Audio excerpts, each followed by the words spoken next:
So the driver's front door handle on my 460 with a locking mechanism had failed because a single bolt had come loose. So I bought one of these Febi units, which you can see here, which look very similar, but you can't buy these from the dealer anymore. So this is the only alternative. There are some other aftermarkets.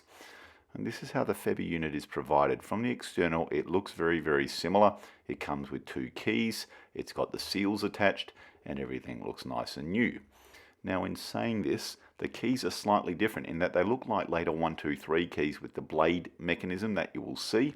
They are not the same as my original style Huff keys. And so you can't simply just reprogram the lock. There's my original key or a Huff replica.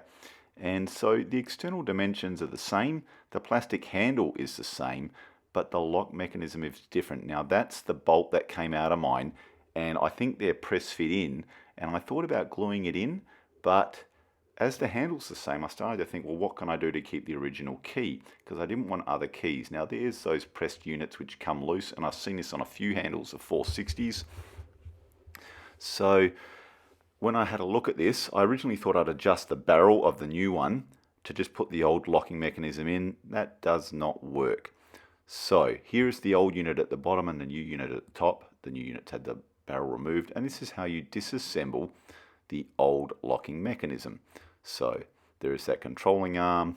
Simply push the lock through, take the old spring off, and you're going to want to keep all these parts.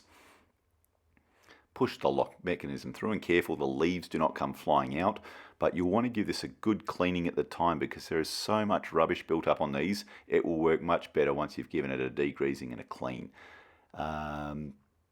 These are not overly complex, similar to all other 80s Mercs of the era with leaves, although the leaves will differ with 460s. So the disassembled unit, there's the sleeve that everything sits in. Okay, a spring goes on top of that, and that's what allows the handle to come in and out before the little sealing cap is on, and then the circlip to maintain it. So that's how that little barrel sits in there. Now I'm going to look at reassembling the old handle. Just as an example, so you know how to do this for other reasons. There's the original part number, which is a little bit different. There's that press fit bolt at the front and the back. Now the bolt's stuck in that one. I did think about just gluing another one into the old one, but when you're putting it back together, there is a sealing ring in there, a little plastic ring before the old sleeve goes in, then the spring. And you can see how that'll spring back and forward now if you hold it. We're going to put the sealing cap on. And that faces down, guys. There's a groove there, so that faces down. This is a bit awkward, actually, holding this down while getting the metal sealing ring in. And so I've pushed that in there, and then the locking barrel can go in. The locking barrel has a little arm on one end that faces towards, we'll say, the handle end. And you've got to line that up because the spring needs to latch over that. This is not overly complicated. This is well within the realms of a hobbyist like myself. And you can see the legs of the springs need to be crossed over that little arm, and that's what flicks the key back to its original position. So you can see how it comes back. We then put the little control lever on there, and then that is back together.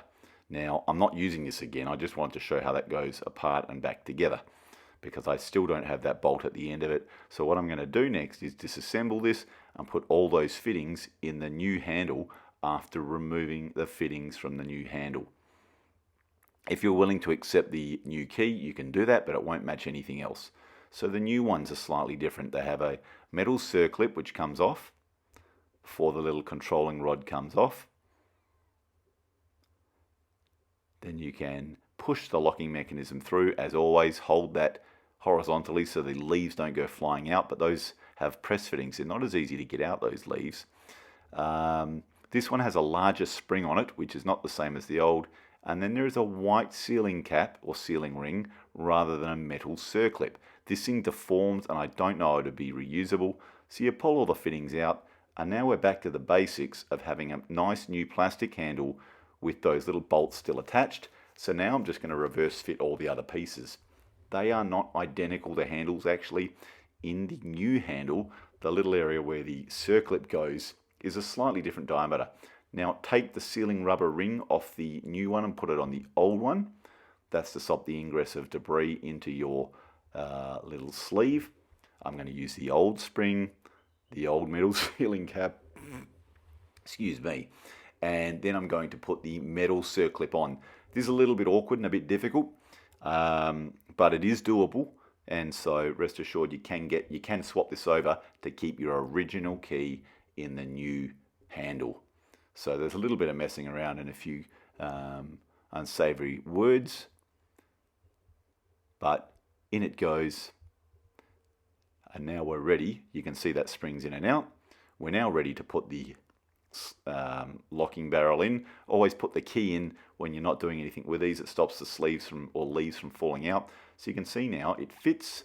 And now I need to put the old spring on, not the newer spring, which is bigger. Okay, flick the legs of the spring across each other, and that will return it back to where it came from. And then fit the little control lever on there and pop your screw back on.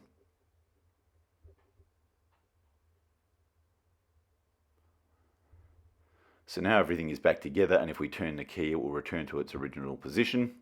As I said, I did try and fit the old barrel into the new sleeve instead of disassembling the whole thing. It doesn't work, guys. I tried drilling it out with a Dremel. It just doesn't work. You can take my word on that. So everything looks really good now. I possibly could have painted the external bit of that sleeve, but that's looking very good. Now, this is ready to be fit back to the car. Now that I have those two little pins or bolts as they're intended to be, not a difficult task to do. There's that bolt that had fallen out of mine, which is now on the new one and holding it appropriately.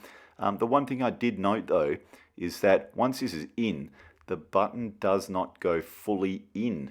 There must be a slight difference in dimensions where the circlip groove is. So you can see it's about 2 or 3 mils out. It doesn't seem to alter the performance of the handle. Compared to an original one, it goes all the way in. The other one remains 2 or 3 mils out. Not a problem, but it is the one discrepancy.